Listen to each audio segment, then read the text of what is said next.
Aleluias. A paz do Senhor, igreja. Amém. A paz do Senhor, igreja. Amém. Coisa boa é servir ao Senhor. Servir ao Senhor é bom, é maravilhoso. A melhor coisa que eu descobri é estar na presença do Senhor. Tem um ditado certeiro que as pessoas falam assim: rapaz, o fulano estava no lugar errado, na hora errada, no tempo errado e com as pessoas erradas. Mas o mais certo para essa noite, para a sua vida, é você estar no lugar certo, na hora certa e com as pessoas certas. Nós estamos na presença daquele que vive e reina para todo sempre. Amém? Abra sua Bíblia no livro de 2 Samuel, 2 Samuel, capítulo de número 6, versículo de número 11. 2 Samuel, capítulo de número 6, versículo de número 11. Deus abençoe a todos, aqueles que estão visitando a igreja pela primeira vez, sejam bem-vindos a esse lugar. 2 Samuel 6, 11. Deus abençoe você, a sua casa, a sua família. Sinta-se amado por nós e abraçado neste lugar por cada um de nós. Amém? 2 Samuel, capítulo de número 6, versículo de número 11, diz assim a poderosa palavra do Senhor: E ficou a arca do Senhor em casa de Obed-edom, o geteu, 3 meses. E abençoou o Senhor a Obed-edom e toda a sua casa. Então enviaram a Davi, dizendo: Abençoou o Senhor a casa de Obed-edom e tudo quanto ele tem, por amor da arca de Deus. Foi, pois, Davi e trouxe a arca da aliança para cima da casa de Obed-edom, a cidade de Davi, com alegria. Amém. Tome seu assento. Irmãos, naquele tempo, a presença de Deus, ela era simbolizada, ela ficava em um lugar através de uma arca. Essa arca que é construída de madeira de acácia, que é toda revestida de ouro, que em cima dela tem a tampa do propiciatório, e a tampa do propiciatório tem 2 querubins, um de frente para o outro com as asas abertas. A arca da aliança, que dentro dela tinha a tábua dos mandamentos, a tábua dos decálogos, dos 10 mandamentos. Dentro da arca da aliança, que é a presença de Deus, tinha um pote de ouro, aonde tinha o maná, um pouquinho do maná, daquela comida que desceu para o povo de Israel na caminhada do deserto. De manhã eles comiam maná, de noite, de tarde tinha maná, e à noite tinha maná na janta. Então, dentro da arca da aliança, tirando a tampa do propiciatório, ali estava um pote de ouro com o maná, e também estava lá dentro a vara de Arão que florescera. Então a arca da aliança era a presença de Deus. Um dia Israel vai para a guerra, e os filisteus, sabendo aonde a arca da aliança estava, ali a presença de Deus estava, então eles vão para a guerra para tomar a arca da aliança para si. A Bíblia diz que os filhos do sacerdote Eli, que se chamavam Ofni e Ofinés, também estavam na peleja. E os filhos do sacerdote, por serem filhos do sacerdote, futuramente seriam sacerdote também. Eles já estavam numa preparação para o chamado sacerdotal. E ali eles bagunçavam na casa de Deus. Eles não se comportavam como santos homens de Deus com as coisas do Senhor. E eles vão para a peleja. E a notícia vem. A notícia vem para a casa de Eli. Eli está sentado ali na cadeira, e de repente alguém chega e dá a notícia e diz: olha ali, os teus 2 filhos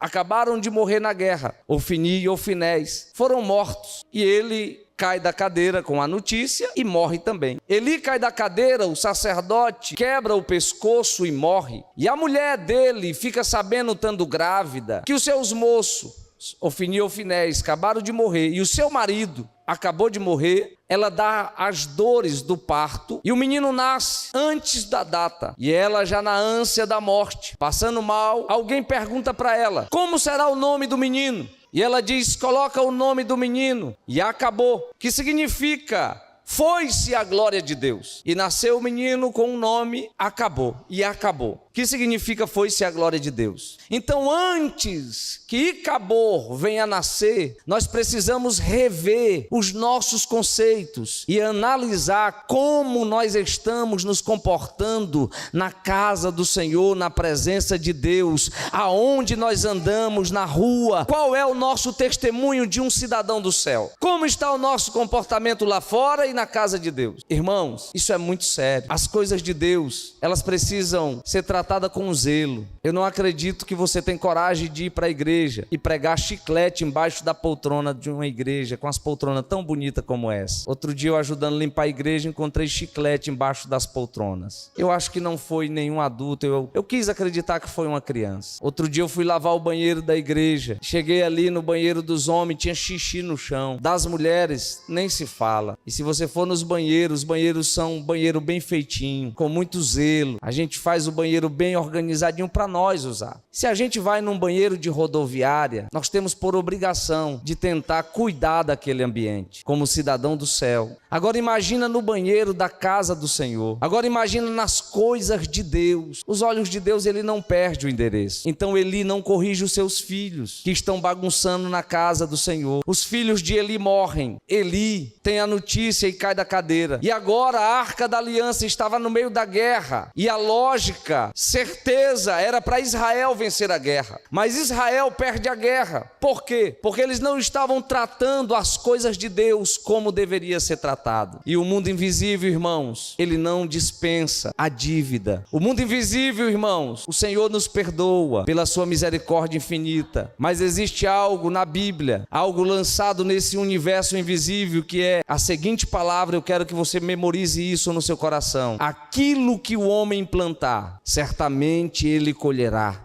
A promissória da minha casa, ela não vai para a sua, mas a sua promissória, ela não vai para a do vizinho. E nós temos que ter muito cuidado com a nossa semeadura, com a nossa semente que semeamos, para não semear uma semente de morte, uma semente amaldiçoada sobre a terra, mas sim uma semente de bênção, para a gente não semear uma palavra de maldição, porque da nossa boca jorra ou água limpa ou água suja. Não se pode de uma fonte jorrar água amarga e água doce. Então eu tenho um inimigo, mas eu não posso amaldiçoá-lo. Alguém me fez muita raiva, mas eu não posso lançar palavra de maldição, eu não posso espraguejar. Por quê? Porque da minha boca só pode jorrar água limpa. Ainda que me fizeram mal, eu libero o perdão e deixo a pessoa prosseguir avante. Não é porque eu sou bom, mas é porque a minha boca precisa profetizar coisa boa. O meu coração precisa estar cheio de coisa boa. Amém até aqui ou não, igreja? Então vamos lá. A Arca da Aliança é levada de Israel e fica na casa de Abinadab.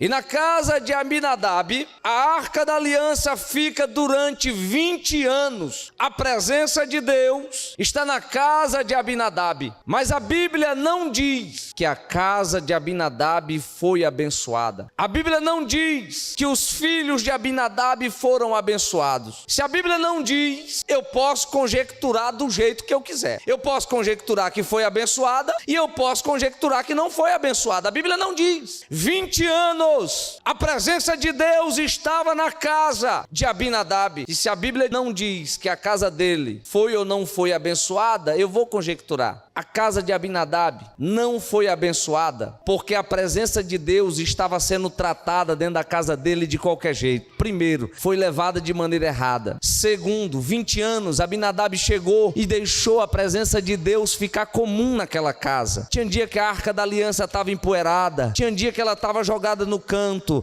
Então, nós precisamos entender que daqui 20 anos, se Jesus não voltar para buscar a igreja, eu preciso continuar olhando para ele e dizer: meu amado, como é bom estar na tua presença. Eu não me canso de te adorar, eu não me canso de regozijar na tua presença. Essa noite, ó igreja, regozija-te na casa do Senhor, alegra-te porque tu tem a oportunidade de estar na presença do Deus vivo e adorá-lo em espírito e em verdade.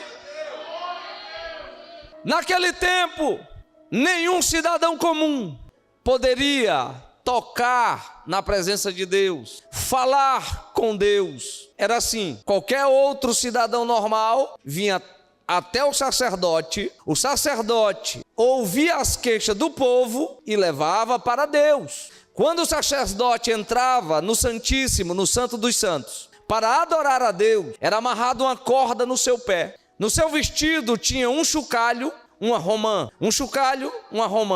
porque quando ele balançava o incenso na presença de Deus, até a casa, o templo fica cheio de fumaça, para que o sacerdote não visse nem a ponta do seu nariz.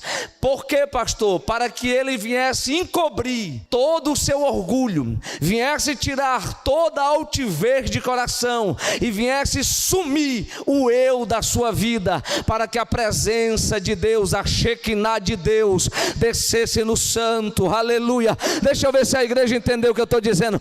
Hoje você pode dizer: Senhor, eu quero, meu Deus, que o meu eu morra, que o meu eu desapareça e o Senhor venha crescer. Eu quero, Senhor Deus, dizer que eu não tenho, mas o Senhor tem, que eu não faço, mas o Senhor faz, que eu não mando, mas o Senhor manda. É o Senhor que cura, é o Senhor que faz, é o Senhor que ressuscita.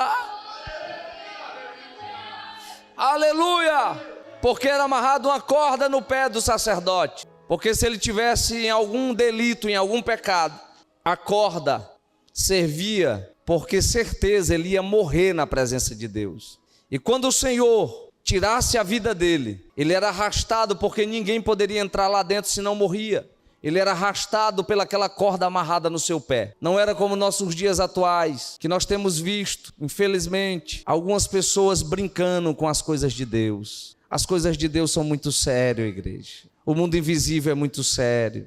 As coisas de Deus você não pode brincar. Não brinque com as coisas de Deus. Já tem site de piada com as coisas do Senhor. Já tem humor com as coisas de Deus. Já tem pessoas imitando o Espírito Santo. Mas isso não é engraçado. As coisas de Deus são sérias. Deus é muito sério. Não brinque com as coisas invisíveis. Eu estou te dando um conselho de um bom pastor e de um bom amigo. Quando alguém chegar para você mostrando um vídeo: olha aqui, meu amigo, fulano aqui, como é que ele faz? Se você vê que desagrada a Deus, saia de perto. Diga: não, eu não compartilho com isso. Deus é sério, Deus é amoroso e Ele tem poupado a nossa vida. Ele tem tido misericórdia de nós. Então, o povo trazia as queixas para o sacerdote levava para Deus. O profeta, ele trazia a resposta de Deus para o povo.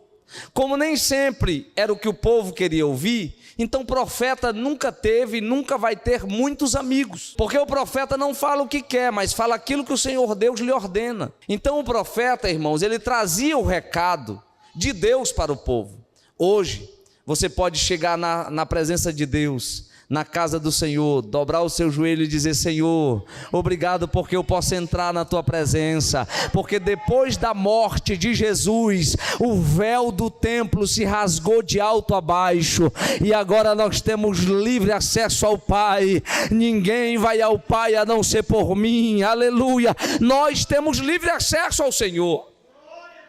Nós somos privilegiados. Então, irmãos, a presença de Deus ficou comum na casa de Abinadab. Era normal, nada aconteceu. 10 anos, nada. 15 anos, nada. 20 anos depois, Davi assume o reinado e diz: eu vou trazer a presença de Deus para a cidade de Davi. Eu vou trazer a presença de Deus para Israel. Jerusalém, eu vou trazer a presença de Deus para cá. E Davi sai para buscar a presença de Deus, a arca da aliança, na casa de Abinadab. Chegando lá, Davi leva uma carruagem nova, com bois, e coloca a arca da aliança em cima da carruagem nova. No caminho, voltando para a sua casa, um dos bois tropeça, e a arca balança para cair. Uza e Aiô estendem a mão para pegar e segurar a arca para não cair. E quando Uza leva a mão, abre-se uma ruptura na cabeça dele, e ele morre imediatamente. A intenção deste homem era uma das melhores: não vou deixar a arca da aliança cair porque os bois tropecaram. Deus não trabalha com boas intenções, Deus trabalha com princípios. Deus não trabalha com boas intenções,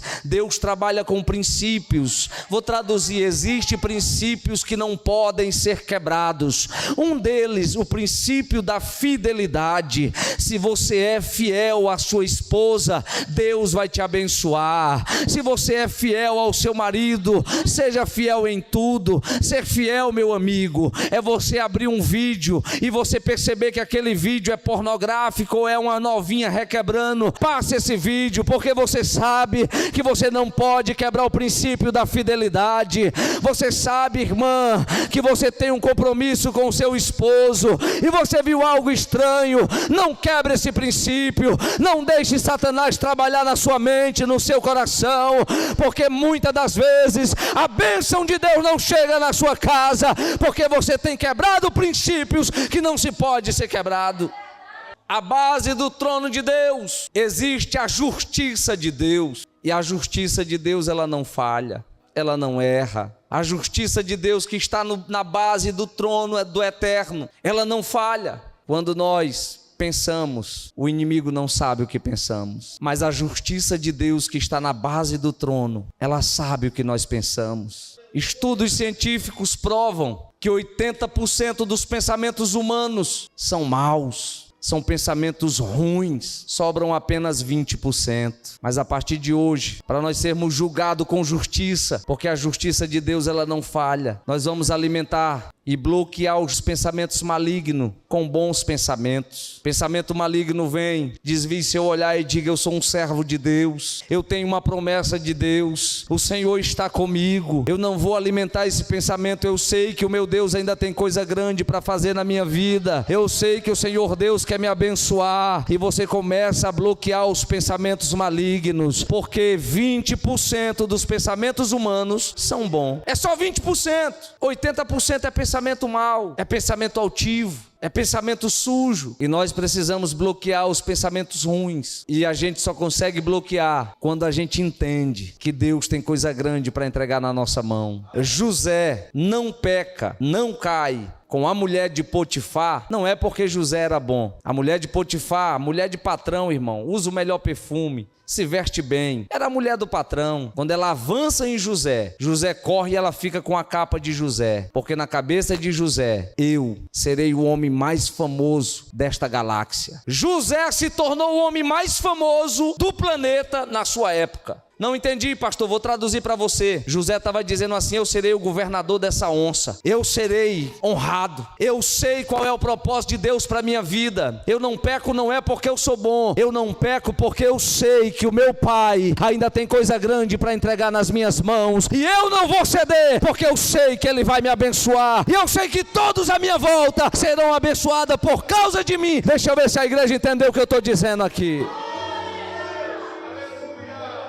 José vai preso, José é acusado. Lá na prisão ele revela o sonho do padeiro, do copeiro. José sai da prisão e José começa a administrar os bens de Potifar, e tudo que ele coloca na mão de José prospera. Irmãos, e tem o tempo das vacas magras, 7 anos, e 7 anos de vaca gorda. José diz assim para o seu senhor: olha, meu senhor, esse período de 7 anos de vacas gordas, nós vamos empilhar comida nos paiol, nós vamos empilhar trigo, nós vamos fazer fartura esses 7 anos, porque no período de 7 anos de fome, nós teremos como alimentar todos os países que vierem para cá. Vou traduzir para você mais ou menos como era. Era mais ou menos assim: rapaz, Canaã dos Carajás está ruim, Tucuruí está ruim, Parauapebas está ruim, vamos para Goiânia, porque lá em Goiânia tem um homem chamado José, ele é o administrador de tudo do reino do governo de Potifar, e lá eles têm comida para vender, lá eles têm comida para dar e emprestar para quem quiser. Aí todo mundo corria para aquela região, porque sabia que eles tinham, sabia que lá não ia morrer de fome. O povo até tinha a moeda, mas não tinha onde comprar. O povo até tinha a prata, tinha o ouro, mas não tinha onde comprar. Então agora todo mundo fica sabendo quem é José, e José se torna o homem mais famoso do planeta. Por quê, pastor? Porque ele entendeu no dia da sua adversidade, ele entendeu no dia da tentação: eu não vou cair nessa tentação. Por quê, pastor? Porque eu sei que a promessa que tem para minha vida é tão grande, mas tão grande, que não compensa eu ceder por causa desse momento de prazer. Não ceda por um momento de prazer em um motel. Não ceda por um momento de prazer em um bar bebendo. Não ceda por um momento de prostituição. Não ceda. Lembre-se que Deus ainda tem algo grande para entregar nas suas mãos. Não se entregue, não ceda. Lembre-se da promessa. Não, pastor, me explica melhor, vou desenhar para você. Você atravessou toda essa pandemia. Você está vivo. É porque o Eterno ainda tem coisa grande para realizar na sua vida, rapaz. Deus ainda tem coisa grande para colocar na sua mão. Ele ainda vai te usar na terra. Aleluia! Não foi à toa que eu escapei por um triz daquele coronavírus. Teve uma madrugada lá em casa que eu disse: Senhor, eu não aguento mais nem um dia desse jeito. Mais um dia desse jeito aqui, Senhor, o Senhor já sabe. Pode encomendar a turma aí para ir lá pro Jardim da Saudade para enterrar, porque não aguento. Uma madrugada daquela eu me levantei e disse: meu amigo, meu companheiro amado Espírito Santo, eu não aguento mais. Levantei, andei um pouco na casa, bem devagar, porque a fraqueza era muito grande. Voltei e deitei. Logo que eu deitei, eu apareci literalmente no corredor de um hospital. Uma moça disse: olha, o doutor está lhe esperando ali. Quando eu entrei no consultório, o médico era jovem, mais ou menos da minha idade. E ele disse: sente aí, filho. Achei estranho, porque um jovem me chamando de filho, mas eu sentei. E ele disse: o que você está sentindo? Eu disse: doutor, meu corpo inteiro dói, estou muito fraco, e eu não aguento mais, eu estou com muita falta de ar. Ele disse: deita nessa cama. Eu deitei numa maca, ele passou a mão na minha costa, depois na minha barriga, bateu nos meus 2 joelhos e disse: levante, você já está curado. E eu disse: mas não me aplicaram nenhum remédio. Ele disse: não, eu já te curei. Eu disse: doutor, e como é o seu nome? Ele disse: eu sou o teu amigo. Aleluia. Eu disse: então eu entendi tudo. Aleluia. Deixa eu ver se a igreja entendeu o que eu estou dizendo. O amigo fiel. Aleluia. E eu acordei e disse, já em lágrimas, em pranto, e disse para minha esposa: amor, o meu amigo fiel, aleluia, me curou e eu estou sarado. Aleluia, eu estou sarado. Deixa eu traduzir para a igreja: seja amigo de Deus, porque no momento oportuno Ele se manifestará e te abençoará. Dali para frente, passei a visitar os doentes. Os irmãos que estavam enfermos. Alguns diziam: pastor, não encoste na minha casa, porque eu estou com muita falta de ar. Eu dizia: não, fique tranquila, isso aí eu já tomei a vacina. O Espírito Santo na madrugada me vacinou. Irmãos, e foi a última vez que eu senti aquilo. Visitei muitos doentes. Infelizmente fui em alguns velórios, aquele que a gente acompanhava no carro e ali a pessoa ia embora. Por que o senhor está falando isso, pastor? Eu estou desenhando para você. Você ficou vivo, não é por um acaso. É porque tem uma promessa grande para a sua vida, para que outras pessoas sejam abençoadas através da promessa. Eu não fiquei vivo por um acaso, é porque a promessa é grande para a minha vida, e para que outras pessoas sejam abençoadas através de mim. Você está vivo porque o Pai ainda não completou a boa obra que Ele fez na tua vida. Deus ainda tem algo para fazer nessa terra através de você. Não atrapalhe o propósito de Deus, não atrapalhe o plano de Deus, não se intrometa em atrapalhar os propósitos do Senhor. Quando os pensamentos malignos vierem, comece a levar a sua cabeça a pensamentos bons. Vá até pensamentos bons, porque quando os pensamentos mal vêm, nós somos julgados pela base do trono, a justiça de Deus. Aí a gente pensa: só aqui, ninguém viu, mas o trono viu. É por isso que a gente tem que andar na rua vigilante. Percebeu que está vindo algo estranho dali? Olha para o outro lado. Percebeu que alguém xingou você no trânsito? Peça desculpa. Pastor, mas eu estou certo. Mas não peque, não ceda, não se entregue. Então vamos lá. Davi vem trazendo a arca da aliança. Ela balança em frente à casa de Obed-edom, morre aqueles homens. Está vindo da casa de Abinadab, em frente à casa de Obed-edom. Davi diz: ô seu Obed, tem como a gente deixar uma encomenda aí na sua casa guardada? Ele diz: é pequeno, é grande? Não, é um tamanho médio. Tem. Quem mandou guardar aqui? O rei. Ah, o rei? Não, moço. Se o rei mandou, está guardado. E a presença de Deus, a arca da aliança, fica na casa de Obed-edom. E foi aonde nós lemos: E durante 3 meses, a casa de Obed-edom, os filhos de Obed-edom, o gado de Obed-edom, tudo que ele possuía prosperou, e a bênção do Senhor se espalhou, e a notícia começou a rodar nas terras vizinhas, e de repente chega a notícia no ouvido de Davi, e Davi diz, e alguém chega e diz: ó rei, eu estou sabendo que lá na casa de Obed-edom não teve mais miséria, durante 3 meses a presença de Deus foi com ele, ali a família toda está abençoada. Deixa eu ver se a igreja está entendendo o que eu estou dizendo. Hoje nós vamos dizer: Senhor, mora lá em casa, habita lá em casa, porque eu sei que aonde o Senhor está, a paz e a harmonia, a paz e a alegria, a fartura nos celeiros. E ali, Davi fica sabendo que Obed-edom está vivendo um tempo de fartura. E a Bíblia diz: de 3 meses, a arca da aliança, a presença de Deus, ficou na casa de Obed-edom. E toda a sua casa, os filhos, toda a sua família prosperou. Davi chega de repente, junto com uma carruagem, leva os levitas para buscar a arca da aliança. A maneira certa dela ser transportada era um levita, ela tem uma vara que atravessa algumas alianças, literalmente, que é as argolas. E os levitas levam no ombro, e todos andam na mesma posição, 4 levitas, carrega a arca da aliança. Agora Davi chega para buscar a presença de Deus, e eu imagino Obed-edom dizendo: ó rei, a arca da aliança, a presença de Deus é sua, eu não posso revidar contra o rei, mas eu quero lhe fazer um pedido. Diga. Eu estou imaginando Obed-edom dizendo: vive o Senhor, ó rei.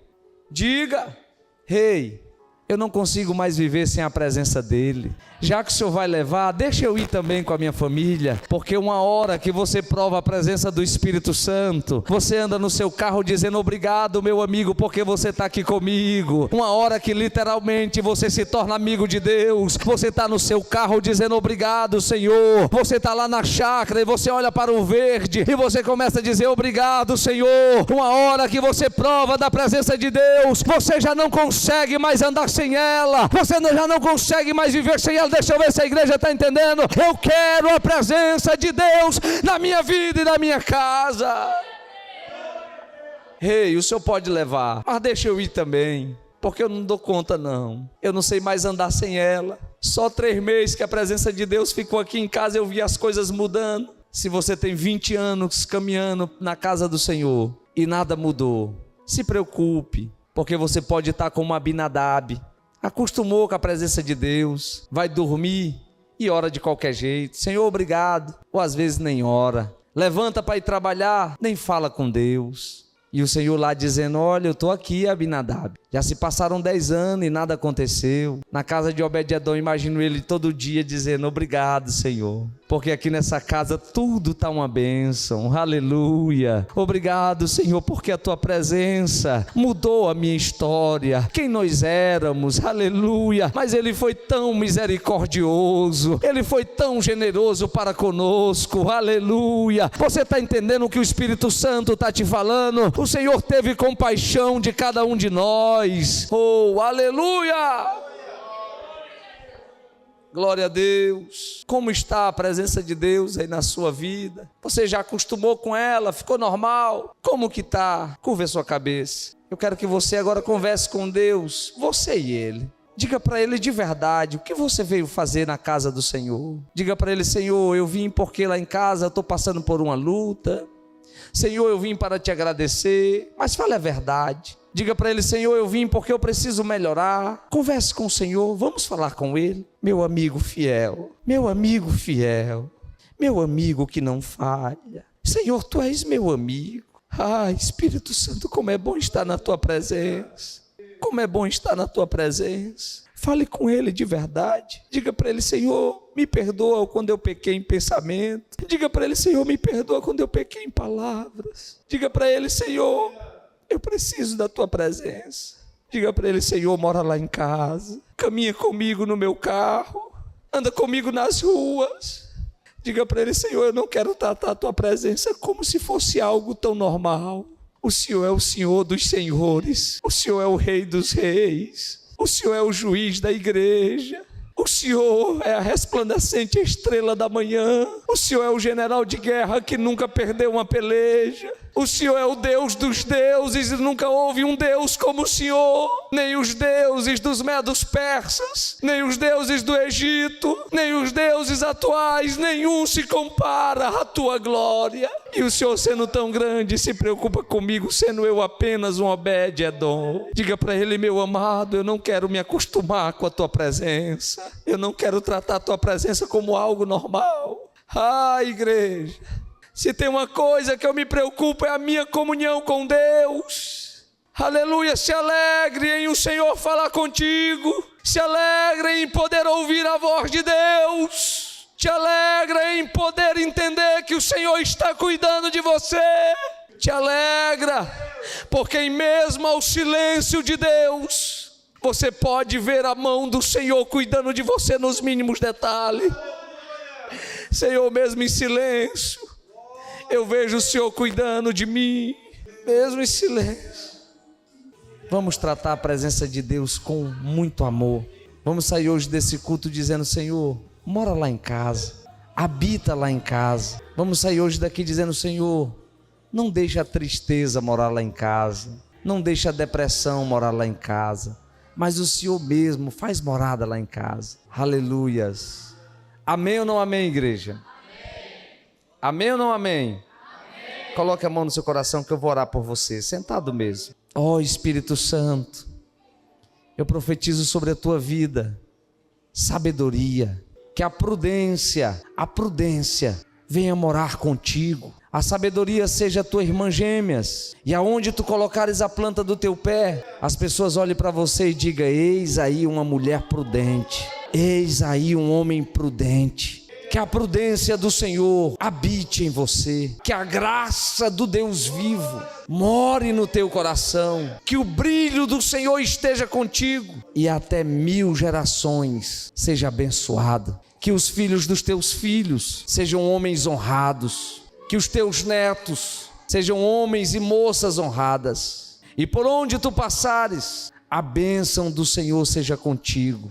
Se foi lançada alguma palavra de maldição contra a tua vida, hoje eu anulo todas, na autoridade do sangue do Cordeiro. Se foi feito obra de feitiçaria, macumbaria contra a tua vida, hoje na autoridade do sangue de Jesus, na autoridade do sangue de Jesus, que sejam anulados. Todo espírito maligno que te leva a bebedice, que te leva a ver vídeos pornográficos, a prostituição, te levam a pecar, que sejam anulados da tua vida, e que a bênção do Senhor repouse sobre os teus ombros, e a paz do Deus de Abraão esteja contigo, e que nenhuma maldição hereditária que vem passando de pai para filho passe de você para os seus filhos, mas que os seus filhos sejam uma bênção para a glória do Deus vivo. Diga: eu tomo posse dessa palavra.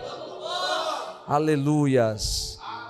Existem palavras que são piores do que cadeados, do que algemas, do que correntes e cadeias. Como por exemplo: tu não presta, eu não te amo, eu poderia ter te abortado, eu não disse que tudo que tu faz dá errado, eu não te falei que tu só faz besteira. São palavras que são piores do que cadeado, do que algemas. Mas hoje que seja quebrada toda palavra de maldição que um dia foi lançada contra a tua vida. Pastor, mas foi praga de vó, não interessa. Eu estou falando na autoridade do sangue de Jesus. Pastor, mas foi palavra de maldição de madrinha, de tio, de pai, de mãe, não interessa. Maior que tudo é o sangue do Cordeiro. Que toda palavra lançada contra a tua vida seja agora anulada, e que a bênção do Senhor repouse sobre os teus ombros. Tu presta, e tudo que tu fazer de hoje em diante vai dar certo. Tudo que tu colocares a tua mão vai prosperar. A Bíblia diz que aonde José colocava a sua mão, prosperava. E essa palavra eu lanço com destino à tua vida. Aonde tu colocares a tua mão, Deus vai te dar o dom da administração e da multiplicação, e tudo prosperará na tua mão. Diga: eu tomo posse. Diga: eu tomo posse. Irmão, está fraco. Esse eu tomo posse está fraco. Escute o que eu vou lhe dizer. Tem gente aqui que ganha com uma mão, com as duas mãos e joga fora com as mãos e os pés. Tem gente aqui que ganha, recebe com uma mão e joga fora com as duas. Tem gente aqui que até ganha bem, mas quando está beirando o final do mês não tem mais nada. E depois diz, eu não sei o que eu fiz. Peça para Deus, Deus, me dá o dom da multiplicação. Eu estou profetizando que Deus vai te dar o dom da administração. Estou dizendo para você tomar posse. E tem gente que não toma posse disso. Irmãos, eu me lembro bem um dia, um irmão chegou aqui na igreja e disse, rapaz, essa igreja aqui só tem gente rica. Eu digo, glória a Deus. O neto, quando veio congregar aqui, ele disse, rapaz, será que eu vou dar certo aqui nessa igreja? Porque todo mundo aqui dessa igreja é rico, não foi, neto? Foi assim? Sabe o que é isso? É 10 centavos que você dizima e Deus dá o dom da multiplicação. Aí vira poltrona, vira central de ar, construções de congregações, abre-se campus missionário. Agora mesmo vamos mandar o ônibus missionário para uma das cidades mais pobres do país, já está carregado de mangueira, semente para as hortas, né, pastor? Semente para as hortas. Pastor André, quando me via, fica em pé, pastor. O senhor pesava quantos quilos, pastor? 57. E agora? Agora não pode falar não, né? Pode? Pode. 110. Ixi, rapaz. Pastor André, quando me via, se escondia embaixo da cama, irmão. Não era não, pastor? Era verdade? Era, sim, senhor. Hoje é o pastor lá do campo missionário, está levando ônibus carregado, né? O ônibus o ônibus está tão carregado que nem levantou as bolsas, não levantou as bolsas. A gente ligou, encheu o balão, mas ele não levantou as bolsas que são pneumáticas. Nós vamos ter que amanhã, antes dele viajar, colocar o macaco, levantar o ônibus, fazer as bolsas encher, para liberar ele para ele ir embora de tão carregado que está. Porque Deus é fiel, aleluias. Neste momento especial, eu te apresento primeiro aqueles que estão com vontade de ofertar e não estão em condições nenhuma. Papai querido, eles estão apertados, às vezes não estão em condições financeiras. Deus, abençoa a tua igreja, para que os campos missionários possam ir mais longe.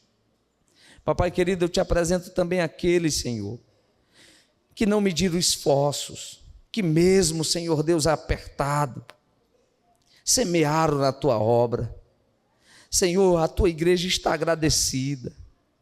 Senhor, aqueles que estão agradecidos, dizendo, Pai, eu posso semear, porque o Senhor me deu pão para comer. Deus, dá o dom da administração e da multiplicação sobre a vida da tua igreja. Não deixa a tua igreja, Senhor Deus, ser mal administradora. Meu Deus, não deixa o teu povo, Senhor Deus, jogar fora tudo que ganha, mas multiplica, Senhor, as bênçãos na mão dos teus filhos e livra de todo mal, em nome de Jesus, amém e amém. Olhe para mim, irmãos.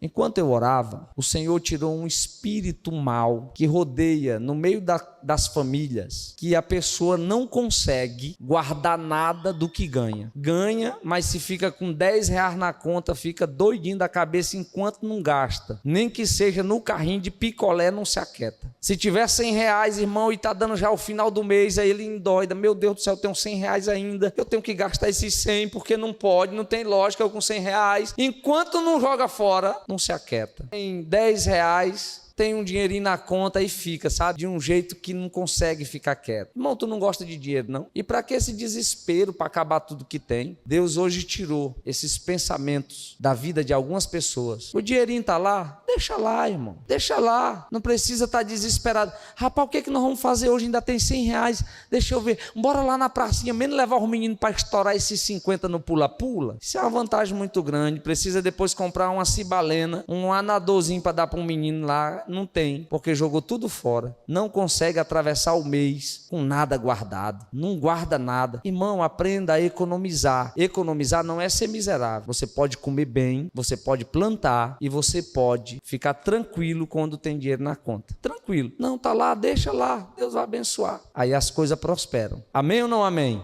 Glória a Deus. Coloca a mão no seu coração. Vamos ficar em pé para a gente ir para casa? Aleluia. Que nós vamos orar, irmão. Nós vamos fazer um clamor por todos os irmãos, e de nome nós vamos fazer por cada um, para que Deus venha destravar. Deus quer abençoar é você. Deus, ele abençoa a gente para que as obras missionárias sejam abertas, para que a gente possa comprar o nosso barco missionário, para que a gente possa, nós estamos no propósito de comprar o nosso barco missionário, e toda vez que você vier até a igreja, ore para que Deus entregue para nós o nosso barco missionário. Olha aqui, essa aqui é a maquete do nosso barco missionário. Nós vamos alcançar os ribeirinhos, aonde ninguém quer ir. Nós iremos. Amém ou não amém, irmãos? O primeiro missionário que eu coloquei lá onde está o pastor André, ele me ligou de lá e disse: pastor, venha tomar de conta desse seu inferno, que eu não fico aqui mais nem um dia. Pegou a mulherzinha dele e caiu fora. Deixou a chave na casa do Rubens, que hoje o Rubens é presbítero hoje? Hoje o Rubens é um presbítero da casa do Senhor. Falei: irmão, não tem comida aí não? Ele disse: tem. Seu salário está atrasado? Ele disse: não. Eu digo: e por quê, meu filho? Ele disse: Deus me livre de ficar num lugar desse, fico nada. Foi embora para Goiânia. Aí eu digo: rapaz, agora vamos chorar aqui para Deus levantar outro. Levantou o pastor André. Esses dias o pastor André inaugurou uma igreja em um lugar que não tem nenhuma congregação, nem evangélica, nem católica, e tem mais de 60 casas nesse lugar, né? Mais de 60 famílias. Não tem nenhuma igreja onde o povo não conhece a palavra de Deus. Então nós vamos entrar aonde, irmão? Ninguém quer ir para levar o evangelho. E como? Deus abençoando você. Deus abençoando a minha vida. Porque quando Ele me abençoa, a obra dele também é abençoada. Amém? Coloque a mão no seu coração. Pai, guarda essa família. Senhor, o Senhor sabe onde é a casa de cada um. Acampa os teus anjos ao redor dessa casa. Ainda, Senhor Deus, que caia 1000 ao nosso lado, 10.000 à nossa direita. Nos esconde para que se cumpra a tua palavra e nenhum de nós sejamos atingidos. Papai querido, cobre, meu Deus, a cada um com teu sangue. Meu Deus, esconde essa família. Meu Deus, aumenta o amor no coração desse marido pela sua esposa. Aumenta o amor no coração dessa esposa pelo seu marido. Papai querido, que essa família venha viver em união e que nenhum mal chegue até esta casa. Meu Deus, esconde as crianças da igreja e livra todos de todo mal. Meu Deus, abençoa a nossa cidade, abençoa o nosso estado, abençoa o nosso país, e assim, Senhor, cobre a nossa casa com teu sangue. Meu Deus, eu ministro a tua bênção sobre a casa de cada um, sobre a família de cada um, em nome de Jesus. Senhor, livra os veículos do acidente, cobre a cada um com teu sangue e dá uma semana próspera, uma semana abençoada, em nome de Jesus. Diga: eu tomo posse. Está fraco, irmão? Eu tomo posse do meu milagre, da minha vitória, em nome de Jesus.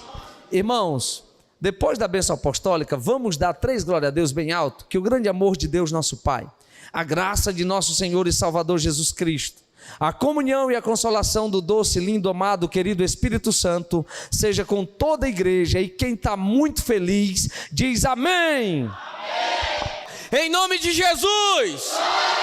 É para Jesus. Glória a Deus. Mais forte. Glória a Deus. Deus abençoe a todos em nome de Jesus.